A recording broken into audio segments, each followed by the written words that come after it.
ఏంటి మేడం ఇప్పుడు నవాజ్కి సంబంధించి కూడా ఆయన వర్షంలో ఆయన చెప్పడం జరిగింది, నా తప్పేం లేదు, నా గురించి అన్నీ తెలుసు, మ్యారేజ్ అయింది, పిల్లలు ఉన్నారని చెప్పినప్పటికీ ఆమె ఒప్పుకున్నాకనే ఇదంతా జరిగింది, మళ్ళీ నన్ను బ్లేమ్ చేయాలని ఒక కోణంలో ఆమె ఇలా చేస్తుందని చెప్పేసి అన్నారు. ఈ రోజు ప్రెస్ మీట్లో వచ్చేసి నటాషా గారు నన్ను ఒక లవ్ జిహాద్ అనేది నాకు లేట్గా తెలిసింది, నన్ను మొత్తం ఫ్యామిలీ మొత్తం కలిసి నన్ను ఇబ్బందులకు గురి చేశారు, నేను చావు అంచుల వరకు కూడా పోయి ఎన్నిక వచ్చాను అనే వర్షంలో చెప్తున్నారు విత్ ఎవిడెన్స్ తోటి. అంటే మీరు ఏం చెప్తారు మేడం ఈ విషయంలో?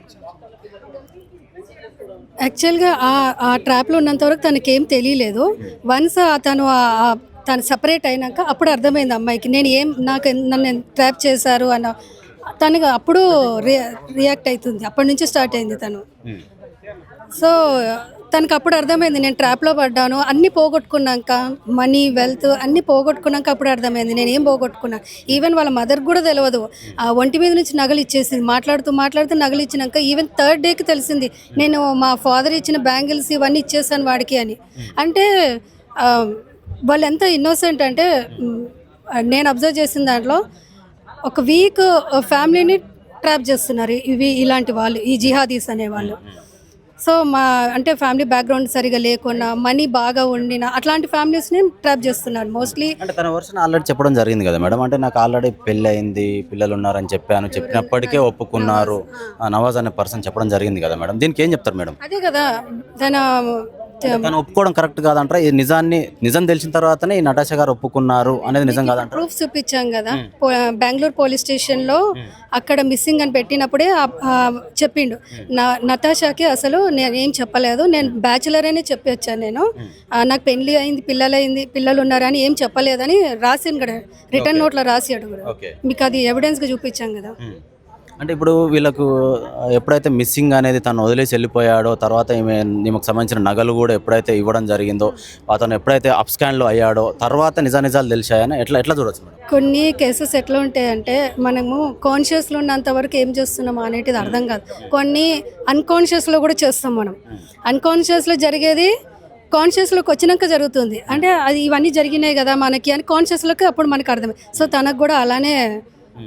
అంటే తను చెప్పిన వర్షన్ ఏంటంటే బయటికి వెళ్దాము, మ్యారేజ్ చేసుకున్న తర్వాత బయటికి వెళ్దాము, ఒక రిసార్ట్కి వెళ్దాం అని చెప్పేసి తనే చెప్పడం జరిగింది. రిసార్ట్ పర్టికులర్ ఈ ప్లేస్కు ఈ రిసార్ట్కి వెళ్దాం అని చెప్పేసి తన నోటి నుంచి చెప్తానే తను చెప్పిన ప్లేస్కి నేను తీసుకెళ్ళాను, కానీ నేను సెలెక్ట్ చేసిన ప్లేస్కు తనని నేను తీసుకెళ్ళలేదు అని చెప్తున్నారు కదా మేడం. అంటే ఇక్కడ ఎవరిది కరెక్ట్ అనుకోవచ్చు? మీకు ఇప్పుడు చూపించాం కదా, కావాలంటే మీకు ఉంది, నవాజ్ పేరు మీద రూమ్ బుక్ చేశాడు, అది కూడా మా దగ్గర ఎవిడెన్స్ ఉంది.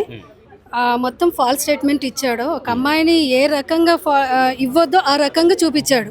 సో అది మోసము అని తెలిసినప్పటి నుంచి అంటే ఇన్ని ఫాల్స్ స్టేట్మెంట్ నా మీద ఇచ్చాడా, నేను ఏం చేశాను, నేను ట్రాప్ అయ్యాను కానీ ఫాల్స్ ఇచ్చాడని చెప్పి తన ఎవిడెన్స్తోనే ఈరోజు రావాల్సి వచ్చింది బయటికి. ఇదిగో ఇది నవాజ్ అనే పేరు మీద రూమ్ బుక్ అయింది, అగోడా కంపెనీ ఉంది కదా, నవాజే బుక్ చేశాడు, కానీ ఆమె బుక్ చేసిందని చెప్తున్నాడు. అంటే ఇప్పుడు ఈమెకు సంబంధించి ఎవరైతే వీళ్ళ రిలేషన్షిప్లో ఉన్నారో వాళ్ళకి సంబంధించిన ఫొటోస్ కాబట్టి అవన్నీ చూసుకొని బ్లాక్మెయిల్ చేయడము, బెదిరింపులకు గురి చేయడం, లేకపోతే ఫ్యామిలీని డిస్టర్బ్ చేస్తాను చేయడం, వీటన్నిటిని అతను చెప్పడం జరిగిందా? అంటే ఈమెకు నేను బెదిరిస్తున్నా అని చెప్పి ఫోటోలు పంపడము, లేకపోతే ఫ్యామిలీని బెదిరించడం, ఇదంతా నిజమేనా మేడం? ఎట్లా చూడొచ్చు? ట్రూ, ఇవన్నీ వీడియోస్ కూడా ఉన్నాయి. ఇతన పర్సనల్ వీడియో అయితే వాడి దగ్గరే ఉన్నాయి, నవాజ్ దగ్గరే ఉన్నాయి. ఆ వీడియోస్ బేస్ తీసుకొని ఎమోషనల్ బ్లాక్మెయిల్ చేసి మీ మదర్కి చూపిస్తే ఆటోమేటిక్ మన దగ్గర ఎట్లా అంటే పరువు అనే దాని మీద ఎక్కువ మనము ఇది అవుతాం. సో అది ఎక్కడ పోతుందో తిను కూడా అంతే, తనకు ఎవరు లేరు, అమ్మ చెల్లె, వీళ్ళ కెరియర్ ఎక్కడ ఇదైపోతుందో అని చెప్పేసి తను వాడు చెప్పినట్టు సరెండర్ అయ్యి అన్ని వినవలసి వచ్చింది. అట్లా. అంటే ఇప్పుడు ఈ నవాజ్ని చేసుకునే కంటే ముందు నటాషా గారు జనరల్గా ఏం చేస్తుండేవారు మేడం? తను సాఫ్ట్వేర్ ఇంజనీరింగ్ కాగ్నిజెంట్లో షీఈ్ ఏ టీమ్ లీడర్. అంటే అసలు జనరల్గా ఈ నవాజ్ అనే పర్సన్ వాటన్నిటిని బెదిరించుకోవడానికి ముఖ్య కారణం ఏం చెప్తున్నారు మేడం? అంటే డబ్బును ఇంకా తీసుకోవడమా, లేకపోతే పరువు తీయాలని చెప్పేసి చేయడమా? అంటే కాన్సెప్ట్ ఏంది అసలు? కాన్సెప్ట్ ఏంది అంటే ఈ నవాజ్ అనే లాంటి వాళ్ళు మన హిందూ అమ్మాయిలను ట్రాప్ చేసి అమ్మేసేయాలనే కాన్సెప్ట్. అది వాళ్ళ లవ్ జిహాద్ అనే ఒక కాన్సెప్ట్ మీద వాళ్ళు స్టార్ట్ చేస్తారు. సో మన అమ్మాయిలను తీసుకెళ్ళి బయట అమ్మేస్తే వాళ్ళకి డబ్బులు వస్తాయి. ఇప్పుడు చాలా మటుకు మనం చూస్తూనే ఉన్నాం, మనకి కూడా కొంచెం నాలెడ్జ్ వస్తుంది. ఒక్కొక్క క్యాస్ట్కి సో అండ్ సో రేట్స్ అని కట్టేసి మన అమ్మాయిలను ట్రాప్ చేసి అమ్మాయిలని తీసుకెళ్ళి వినకపోతే అమ్మేయడము.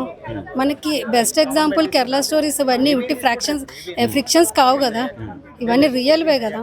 అంటే ఇప్పుడు ఆల్రెడీ 15 డేస్ అవుతుంది ఈ సీన్ అనేది బయటికి రావడము, వీళ్ళ నవాజ్ మీద కేసు పెట్టడము, ఇదంతా సంబంధించి ఒక 15 రోజుల ఈ టైం పీరియడ్లో పోలీసులు వాళ్ళ ఏదైతే కేసు తీసుకున్నారో మేడం, నవాజ్కు సంబంధించి ఎలాంటి ఆధారాలు సేకరించారు? అంటే ఇంతకుముందు కూడా వేరే వాళ్ళని ట్రాప్ చేయడం, మోసం చేయడము, వేరే దేశాలకు ఇట్లా ఈ హిందూ అమ్మాయిల్ని పర్టికులర్గా ఒక మోసపూరితమైన బ్లాక్మెయిల్ చేసి వాళ్ళని అక్కడికి పంపించడం, అమ్ముకోవడం అని చెప్పేసి ఎలాంటి ఆధారాలు సేకరించారు మేడం పోలీస్ డిపార్ట్మెంట్ వారైనా సరే? పోలీస్ డిపార్ట్మెంట్ గురించి మాకు తెలియదు, కానీ మేము పోలీస్ డిపార్ట్మెంట్కి 100% ఎవిడెన్స్ ఓకే. ఇచ్చాము. సో వాళ్ళు చూస్తున్నారు, మేము తీసుకుంటున్నాం యాక్షన్ అని చెప్తున్నారు. ఆల్రెడీ దొరికాడు. ఫైనల్గా మీరు ఇప్పుడు మీ వరకు వచ్చారు, సపోర్ట్ ఇవ్వమన్నారు, నేను అన్యాయం అయిపోయాను ఒక మహిళని అని చెప్పి చెప్తున్నారు కదా, మీ నుంచి ఎలాంటి సపోర్ట్ మీరు ఇస్తున్నారు మేడం? మేము మహిళా సురక్ష టీం నుంచి నటాషాకి ఫుల్ సపోర్ట్ ఇస్తాము. టిల్ జడ్జిమెంట్ వచ్చేంత వరకు మేము తనకి స్టాండ్గా ఉంటాము. ఇలాంటివి చూసుకుంటే లవ్ జిహాదులు ఎన్నో సంవత్సరాల నుంచి మనం వింటూనే ఉన్నాం, ఇప్పుడు కొనసాగుతూనే ఉన్నాయి. అంటే ఇలాంటి వాటికి పర్మనెంట్ సొల్యూషన్ కావాలంటే ఏం చెప్తారు madam? Nawaz is the last person ఉండాలి. నవాజ్ లాంటి వానికి ఇచ్చే పనిష్మెంట్కి ఇంకా మళ్ళీ నవాజులు మన హిందూ అమ్మాయి జోలీలకు రావద్దు. అలాంటి పనిష్మెంట్ కావాలని మేము కోరుకుంటున్నాం. ఒకవేళ మహారాష్ట్రలో వచ్చిన గవర్నమెంట్ మన తెలంగాణలో కూడా రావాలని మేము రిక్వెస్ట్ చేస్తున్నాం. అట్లా వచ్చిందంటే Nawaz is the last person ఉండాలి. పనిష్మెంట్ అంటే ఏ రకమైన పనిష్మెంట్ ఇస్తే ఇదే లాస్ట్ అవుతుంది? చాలా వాడికి క్రూయాలిటీగా చాలా ఘోరమైన పనిష్మెంట్ ఇస్తేనే కానీ మనకి న్యాయం జరగదు. అలాంటి పనిష్మెంట్ కావాలని నేను కోరుకుంటున్నాను మహిళా సురక్ష టీం నుండి. ఓకే.